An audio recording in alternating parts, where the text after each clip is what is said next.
मैं अपने गुरु परमपिता परमेश्वर भगवान शिव के चरणों में नमन कर उन्हें प्रणाम करता हूँ। मेरे गुरु हमेशा अपना हाथ मेरे और मेरे परिवार के सिर पर बनाए रखें। हर हर महादेव।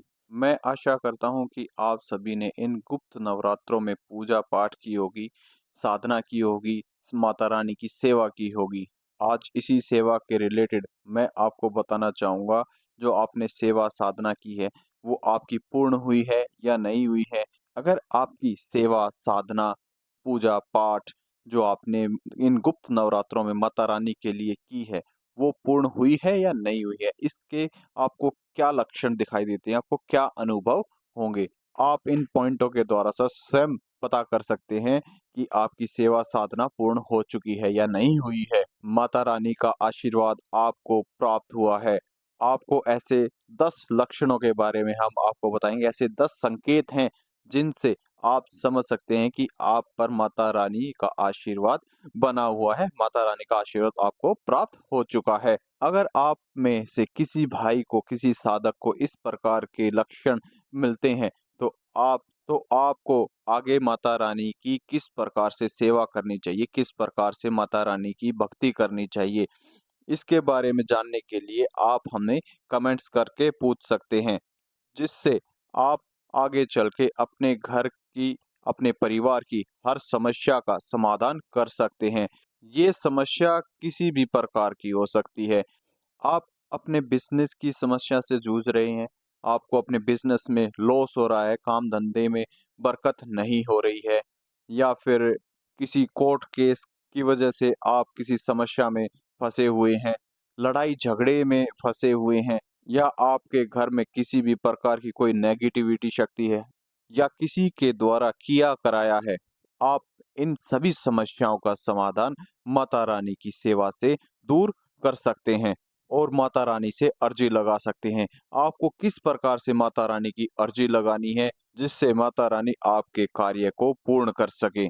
इन सब को जानने के लिए आपको माता रानी की दोबारा से पूजा पाठ सेवा शुरू करनी चाहिए। लेकिन उससे पहले जो मैं आपको संकेत बताने जा रहा हूँ, इनमें से कुछ संकेत आपको होने बहुत ज़रूरी हैं। ऐसे अनुभव होने आपको बहुत ही ज़रूरी हैं। तभी आप माता की अगली सेवा साधना करके माता रानी का भरपूर आशीर्वाद प्राप्त कर सकते हैं और माता रानी से अर्जी आप लगा सकते हैं। आप स्वयं माता रानी को अर्जी अपनी लगा सकते हैं। कौन से हैं ये ऐसे 10 संकेत? आगे बढ़ने से पहले जो भाई-बहन हमारे इस मंत्र चिकित्सा चैनल पर नए आए हैं, वो हमारे चैनल को लाइक करें, शेयर करें, सब्सक्राइब करें, ताकि आपके साथ-साथ आपके घर परिवार वाले अपनी समस्याओं का समाधान ढूँढ सकें। और जो भाई-बहन सेवा करना चाहता है, माता रानी की साधना करना चाहता है, वो हमारे व्हाट्सएप, टेलीग्राम चैनल पर जुड़ सकता है। हम बहुत ही जल्दी साधनाएँ कराएँगे और क्लासेस देंगे। आपको एक अच्छे गुरु के भाँति आपको शिक्षा दीक्षा देंगे। इसमें स्थान आपको व्हाट्सएप और टेलीग्राम चैनल के द्वारा प्राप्त हो जाएगा। अब हम चलते हैं उन 10 पॉइंटों की तरफ जो आपको अनुभव होने चाहिए। पहला पॉइंट है, आप अपने शरीर को एकदम से हल्का महसूस करेंगे। अपने शरीर को तरोताज़ा सा महसूस करेंगे। जैसे आपके शरीर पर बहुत सारा वज़न रखा हो और एकदम से उतर गया हो। आपको अपनी जो नवरात्रों की जो सेवा की है, साधना की है, उसके बाद ये आपको ऐसा लगेगा कि आपका शरीर बिल्कुल से एकदम हल्का हो गया है। दूसरा पॉइंट है, आपके चेहरे पर एक अलग-सा तेज झलकने लगेगा। आप अपने आप को भी अगर शीशे में देखेंगे, तो आप अपने चेहरे को बिल्कुल ऐसे देखें जैसे ग्लो कर रहा है। बिल्कुल चमकदार चेहरा आपको अपना दिखाई देने लगेगा। तीसरा पॉइंट है, आपकी आँखें एकदम चमकदार होएँगी। दूसरा बंदा भी अगर देखता है आपको, तो वो आपकी तरफ आकर्षित होने लगेगा। अलग-सी चमक होगी आपकी आँखों में। एक अलग-सा तेज महसूस होगा आपकी आँखों में। आपकी तरफ लोग अट्रैक्टिव होने लग जाएँगे।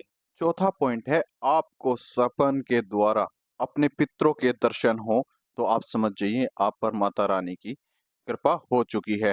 हमारा 5वां पॉइंट है, अगर आपको स्वप्न में अपने कुल देवी देवताओं के दर्शन होते हैं, तो आप समझ जाइए कि आप पर माता रानी का आशीर्वाद बन चुका है, आपकी सेवा साधना पूर्ण हो चुकी है। हमारा छठा पॉइंट है, अगर आप अपने आप को किसी मंदिर में पूजा पाठ करते हुए देखते हैं, तो आप समझ जाइए कि आपकी सेवा साधना पूर्ण हो चुकी है।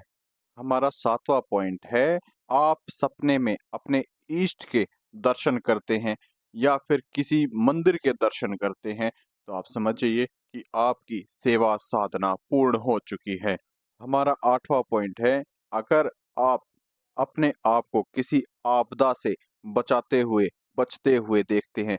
आपदा किसी भी प्रकार की हो सकती है। वो कोई एक्सीडेंट भी हो सकता है, जैसे कोई गाड़ी आपकी तरफ बढ़ रही है और आपका एक्सीडेंट होने वाला है, कोई आपको एकदम से बचा ले, या फिर आपकी किसी के साथ लड़ाई झगड़े हो रहे हैं और कोई व्यक्ति आकर के आपको वहां से छुड़ाकर कहीं दूर ले जाए, तो आप समझ जाइए कि ये आपकी सेवा साधना का ही प्रभाव है और आपकी सेवा साधना पूर्ण हो चुकी है। हमारा 9वां पॉइंट है, आपकी जो सेवा साधना है उसे पूर्ण होने के बाद भी आपको ऐसा लगे कि मैं अभी भी पूजा पाठ करता रहूं। अगले दिन भी आप उठ करके अब उसी प्रकार से पूजा पाठ करते हैं और आपका मन पूजा पाठ में लगने लग जाए, तो आप समझ जाइए कि आपकी पूजा सेवा साधना पूर्ण हो चुकी है। आप पर माता रानी का भरपूर आशीर्वाद प्राप्त हो चुका है। हमारा 10वां पॉइंट है, अगर आपको स्वप्न में किसी संत महात्मा के दर्शन होते हैं, तो आप समझ जाइए कि आपने जो सेवा साधना की है वो पूर्ण हो चुकी है। अगर आपको इस प्रकार से कोई भी संकेत मिलते हैं, तो आप हमें कमेंट्स कर सकते हैं, ताकि हम आपको बता सकें आपको आगे माता रानी की किस प्रकार से सेवा साधना करनी है और कौन से मंत्र का आपको जाप करना है, जिससे माता रानी की ऊर्जा आप पर विद्यमान हो सके और आप अपने घर की समस्या, अपने परिवार की समस्या, अपने यारे-प्यारों की समस्याओं को दूर कर सकें। और जब आपके ऊपर माता रानी का आशीर्वाद हो जाएगा, जब दैविक शक्ति का आशीर्वाद आप आपके सिर पर बन जाएगा, तब आपका कोई बाल भी बांका नहीं कर सकता। चाहे वो प्रत्यक्ष रूप से हो, चाहे अप्रत्यक्ष रूप से हो। माता रानी सदैव आपकी रक्षा करेंगी और आपके हर कार्य को पूर्ण करेंगी। गुप्त तरीके से भी आपका अहित करने की सोचेगा, तब भी माता आपका अहित नहीं होने देगी। वो आपके साथ सदैव चलेंगी। इसलिए आपको मैं बार-बार कहता हूँ, आप एक अच्छे गुरु से, एक अच्छे साधक से शिक्षा दीक्षा लेकर के अपनी पूजा पाठ एक अच्छे तरीके से करें, जिससे आपको एकदम से स्ट्रिक्ट एक बार में ही माता रानी का आशीर्वाद प्राप्त हो सके। अब हम चलते हैं, जो भाई-बहन अपनी चेकिंग कराना चाहता है, वो हमारे व्हाट्सएप, टेलीग्राम चैनल पर अपनी फ़ोटो, नाम, पता, एड्रेस अपलोड कर दें। ये फ्री ऑफ कॉस्ट है, इसका कोई भी चार्ज नहीं है। अब हम चलते हैं, हर हर महादेव। मेरे बालाजी महाराज आप सभी का उद्धार करें। जय श्री राम।